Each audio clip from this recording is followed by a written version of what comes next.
Yan. Guys, saan po palabas po dito? Palabas po ng bayan? Diretso po dito pa. Lalim po pala. Hindi natin papangasan to guys. Ayan, katapos lang natin magpagas. Bali, hindi natin alam kung saan tayo pupunta. Kanina dapat pupunta ako sa Tagaytay. Kaya lang nagbago isip ko, dito na lang siguro sa Infanta. Tignan natin, medyo nag-okay kasi yung panahon eh. Parang nag-ano eh, okay na yung panahon dun. Kanina sobrang dilim pa.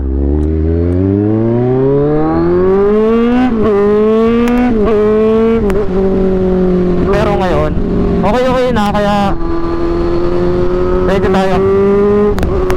Basta guys, diretso tayo Infanta ngayon. Kanina kasi dapat aagahan ko,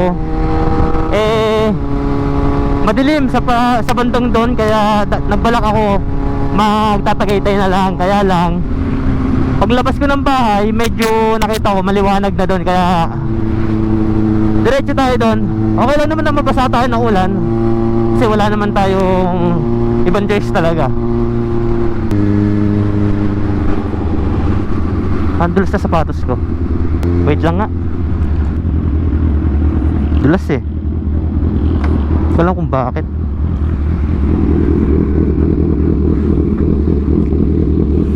May tissue ko dito. Nailang ako. Okay na. Halos lahat ng nakakasalubong ko nakakapote. Mukhang malakas nga ulan doon. Yan, dito tayo sa Lumban.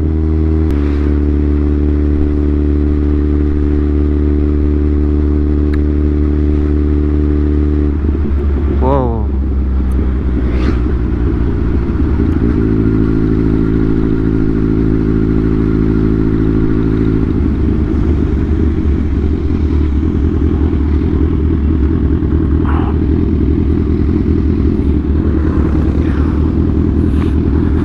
Wow. Selfie muna tayo dito. Gusto ko mag-selfie dito. Taas oh. Baha pala dito. Baha dyan, boss? Taas eh. Oo, ano? Taas pa pala. Magbayan ka na. Ha? Bayan. Saan bandahan? Doon sa may tulay. Doon ang daan. Tapos ang labas ko po niyan saan? Katukson din ito highway. Ganon. Ganyan lang yan. Okay. May kainosang dyan. Oo nga eh. Bagay, kaya naman. Pero malalim eh. Oo. Silipin ko lang ng konti. Lagi mo lang difference yung motor mo eh. Oo nga. Hindi mo pala kaya dito guys. Hindi kaya to. Ayaw kong ipagsapala rin ng motor natin. Pero may daan daw dun eh, sabi ni sir eh. Lalim pa oh. Yun oh. Lalim pa. Di ba natin kakayanin to? Ayaw ko ipagsapala rin to guys. Lalim pa pala to. Yan natin mo, hanggang ano pa ng ano. Balik na tayo. Hindi natin papangasan to guys. Sakit sa ulo lang aabutin natin dyan.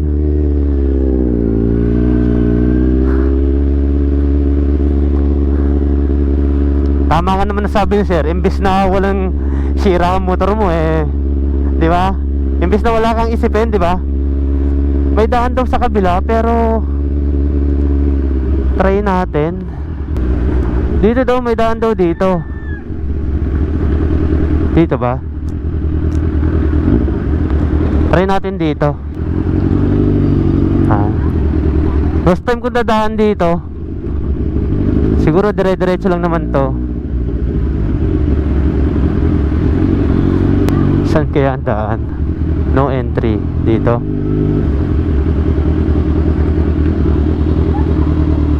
Tignan natin.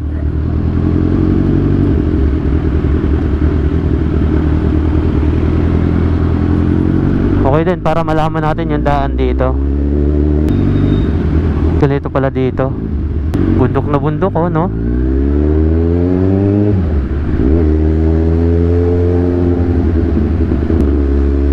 Parang tahimik dito, parang ang sarap dito. Saan kaya? Diretso lang ba? Saan kaya to? Guys, saan po palabas po dito? Palabas po ng bayan? Diretso po dito po. Saan po papunta ito? Santa Cruz po. Okay. Sige, salamat po. Ayun, Santa Cruz pala to. Buti na yung alam natin. Para hindi bagay yung motor natin dito kasi ang tahimik ng lugar na to. Tapos sarap-sarap lang dito mga gano, mag-joyride, lalo na yung mga naka-scooter, di ba? Parang sarap lang magmotor-motor dito sa bayan nila. Iniwasan lang talaga natin yung baha doon. Ayun guys, ito na yung kadugsong nung dadaanan dapat natin na baha. Ayan, dun dapat tayo manggagaling, pero isa lang pala ang tatagusan nito. Mabuti na rin kasi ngayon lang ako nakadaan sa lugar na yon. Maganda palang dumaan doon. Yan o. Ito naman yung municipal ng Pakil. Ganda no.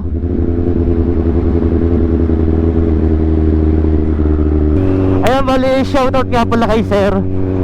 Tumigil tayo kanina para magpalit ng battery. Tapos may lumapit sa atin. Si sir, hindi ko natanong ang pangalan eh. Ay, nakilala daw niya tayo, yan, nabigyan natin ng sticker. Kung kailan may mga ganun sitwasyon, saka naman lobat, alam mo yung mga ganun. Lagi na lang akong ganun. Lobat or hindi naka-play yung camera. Pero shoutout kay sir ha. Ride safe po. Dito meron din dito, pero ano dyan, mahirap dyan. Pag ako napunta ng Infanta, doon talaga ako nakadaan sa may windmill, sa may Phililia. Doon lang ako nakadaan. May dadaanan tayo mga rough road, pero okay lang. Sana hindi putik. Okay lang na rough road, pero wag lang sana putik yung dadaan natin. Ito, dito tayo. First time kong dadaan ng pag ganito ha. Lagi naman ako nadaan dito pag galing sa Infanta, kaya lang pabalik pag pauwi na. Ito na yung barangay ng Santa Maria guys. Tapos kakanan tayo dito. Yan. Hindi ko alam kung ano yung diretsong yun eh. Pero dito tayo. Ito guys, nakalabas na tayo. Bali, ito pala yung daan. Ayan. Medyo rough road, pero okay lang. May mas matindi pa dito tayo dadaan na mas rough road pa dito.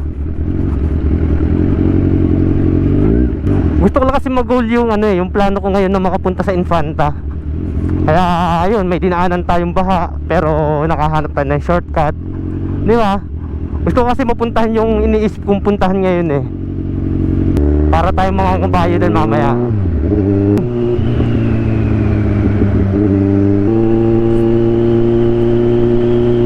Ahon pala to. Pero kaya pa rin ng motor na dituti. Mausok nga lang, pero kaya. Diba? Uy, landslide oh. Uy, ganda doon. Ganda ng view.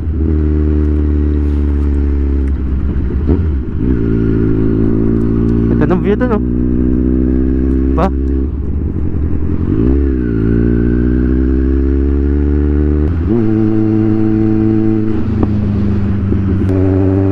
Malapit na. Ito na. Ito na. Sinasabi kong rough road. Yan. So, hirap tayo dito kasi matigas yung shock natin. Oh, shit. At magaling ka kumontrol dito. Dito ko nararamdaman talaga yung pagod.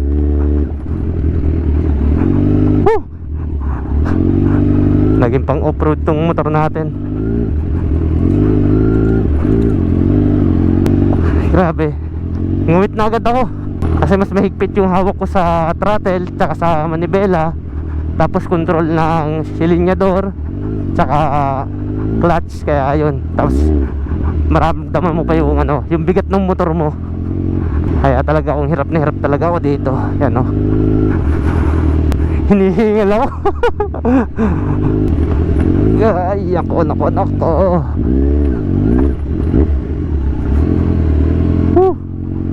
Malapit na ba? Grabe. Wala tayong choice eh. Dito talaga tayo dadaan. Malayo pa yata. Oy! Lalaki kasi ng bato eh. Malayo pa ba? Yun!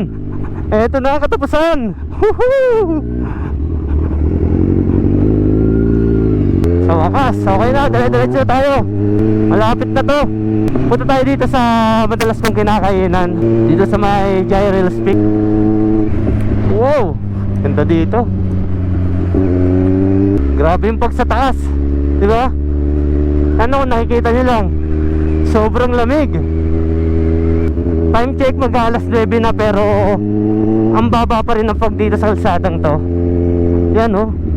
Lamig. Bukas tayo ng ilaw. Wow!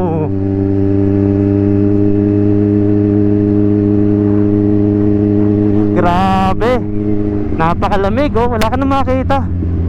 Puro puti na lang. Hindi ka na makakita ng magandang view. Pero goods na goods sa akin to. Sa wakas, inabutan ko rin tong fog na to. Kahit ano na, oh, mag-alas 9 na, 8:51 AM na, pero mafog pa rin. Grabe sa lamig.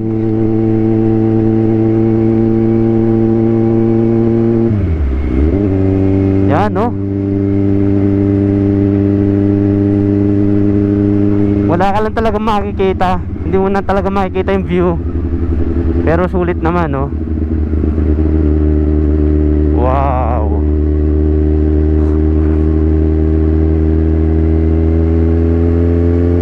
Hindi mo nakita yung bundok, oh. Buti na lang nagdoble ako ng damit. Kung hindi, mangangatal na naman ako sa sobrang lamig. Dito na tayo sa may Gyril's Peak.